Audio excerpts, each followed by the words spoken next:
Hey, it's Jung. I have another movement of the day post for you. Today's mod is episode 53, and we're actually going to do a real exercise today, and it's for your abs and your obliques. So your love handles, if you have a special interest in that area. And we're doing this exercise versus a mobility drill or a flexibility drill. I'm including this here because not only is it simple, but remember it's the simple ones that I get you, but there are a couple of really great key takeaways to this exercise that you can take into other oblique exercises and a principle to take into your fitness journey. So remember, I like to do everything that has some sort of transferable benefit, so that if you do it once, if you do it continuously, if you take it however far you take it, no matter what, there is something of benefit in the doing at least the first time. And the key principle that we're going to take away is how to disassociate, or this idea of disassociating our bodies. So that means we're able to independently focus on and move our limbs and areas of the body. So it's a little bit like isolation. Both of those principles take us into what I call the idea of being able to deconstruct, so that we can master that whatever level of deconstruction we're focusing on, and then we're able to take that skill and recombine it into more complex movement patterns and overall body control. Okay, so that is a key takeaway.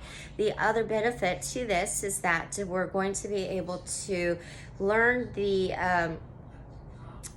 real trick to doing any sort of oblique exercises where we have very often a twisting motion, right? So when you see people do like the bicycle and they're bringing the elbow to the knee, so whenever there is a twisting motion, we're going to learn how to get the most out of those and not make the common mistake. So today we are going to need a stick or a broom or a Swiffer stick. Okay, so I do have a wooden dowel, and then you're also going to need a chair. All right, so I don't know if I said this enough on the mods, but your props, whenever I call for props, don't be dissuaded or freaked out if you don't have exactly what I'm using. That's actually very rarely the case, right? Unless you're taking a group class or something inside a gym. Any sort of stick or dowel that you could place behind your shoulders like this will do.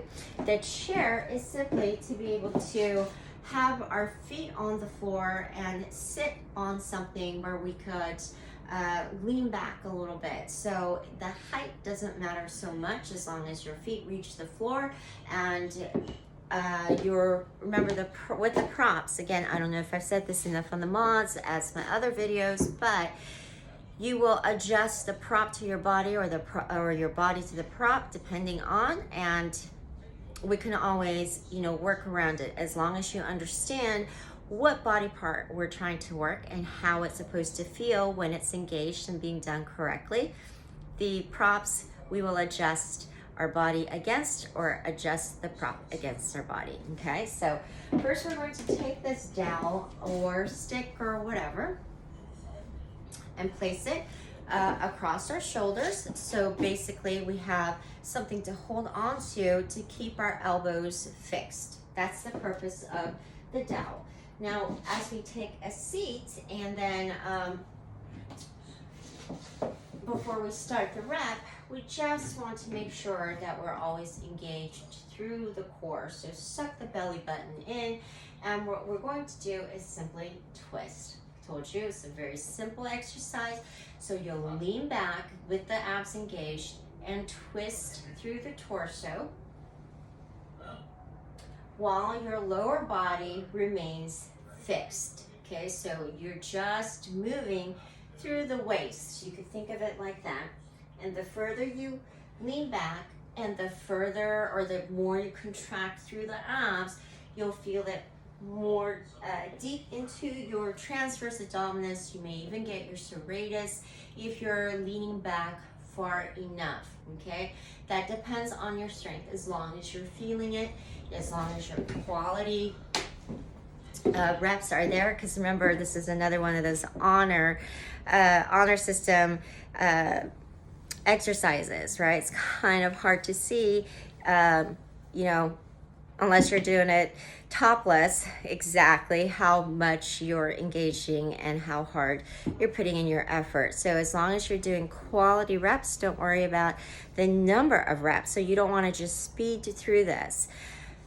The reason why the stick twist is so great, and the takeaway from this for your other oblique focused ab exercises, is that the stick is keeping our elbows fixed so that we're forced to actually rotate through the torso, okay, versus just rotating the elbow or leading with the elbow or leading with the hands, okay? So there's a big difference in just rotating through the torso where the elbows remain fixed and therefore come with the torso, versus leading with the elbow and not rotating so much through the waist, okay? So anytime you're doing sort of these oblique focused rotational exercises, remember the rotation is through the waist, meaning you're fixed, you're disassociating your other body parts and focusing just on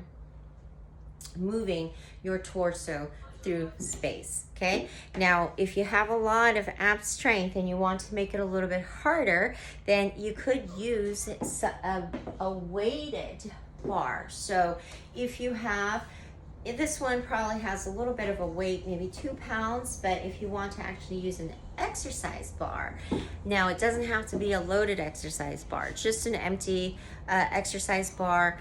Those are often about 10 pounds without any weight plates on them.